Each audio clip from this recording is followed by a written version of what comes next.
Hi everyone, it's Pastor John again. We are going to read for another time about Joseph in the book of Genesis, and we're almost to the end of his story this week. And this week something exciting happens. He actually meets his brothers and his father and his family once again. And you might remember that many years before, Joseph's brothers were very angry with him because of his dreams and his bragging, and they got so angry that they sold him as a slave into Egypt. Now Joseph's story has turned out for good. He has an important job and he's helping people to deal with a lack of food or a famine. So I want to begin today with chapter 42, verses 1 through 9, and then we'll skip a couple chapters and then we'll pick it up in chapter 45. So let me read to you about what happens. During the famine in Canaan, Jacob learned that there was grain in Egypt. So he said to his sons, "Why are you sitting here doing nothing? I've heard that there is grain for sale in Egypt. Go there and buy grain for us, so that we will live and not die." So 10 of Joseph's brothers went down to Egypt to buy grain. Jacob did not send Benjamin. Benjamin was Joseph's only full brother. Jacob was afraid that something bad might happen to Benjamin too.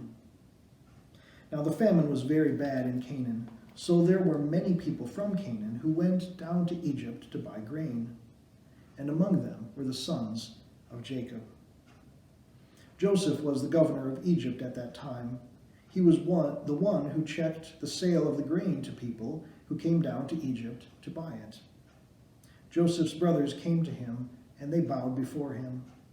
Joseph saw his brothers and recognized them, but he acted like he didn't know them. He was rude when he spoke to them. He said, "Where do you come from?"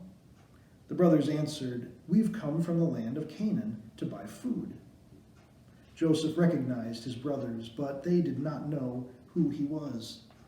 Then Joseph remembered the dreams that he had dreamed about his brothers.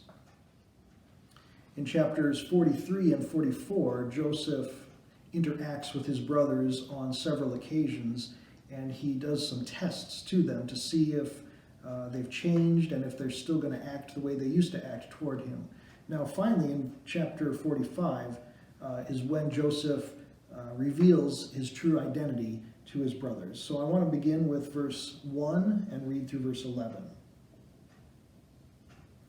Joseph could not control himself any longer. He cried in front of all the people who were there. Joseph said, "Tell everyone to leave here." So all the people left. Only the brothers were left with Joseph. Then he told them who he was. Joseph continued to cry, and all the Egyptian people in Pharaoh's house heard it. He said to his brothers, "I am your brother Joseph. Is my father doing well?" But the brothers did not answer him, because they were confused and afraid. So Joseph said to his brothers again, "Come here to me. I beg you, come here." When the brothers went to him, he said to them, "I am your brother Joseph. I am the one you sold as a slave to Egypt.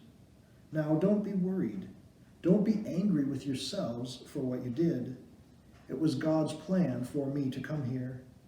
I am here to save people's lives. This terrible famine has continued for 2 years now, and there will be 5 more years without planting or harvest. So God sent me here ahead of you so that I can save your people in this country. It was not your fault that I was sent here. It was God's plan. God has made me like a father to Pharaoh. I am the governor over all his house and over all of Egypt." Then Joseph said, "Hurry up and go to my father. Tell him his son Joseph sent this message. God has made me the governor of Egypt, so come here to me quickly. Don't wait. You can live near me in the land of Goshen. You and your children and your grandchildren and all of your animals are welcome here. I will take care of you during the next 5 years of hunger, so you and your family will not lose everything you own." Now his brothers go back and tell their father what Joseph has said, and here's how the story ends. So the brothers left Egypt and went to their father in the land of Canaan. They told him, "Father, Joseph is still alive, and he is the governor over the whole country of Egypt." Their father did not know what to think. At first, he didn't believe them. But then they told him everything Joseph had said. Then their father saw the wagons that Joseph had sent to bring them back to Egypt, and he became excited and very happy. He said, "Now I believe you. My son Joseph is still alive, and I am going to see him before I die."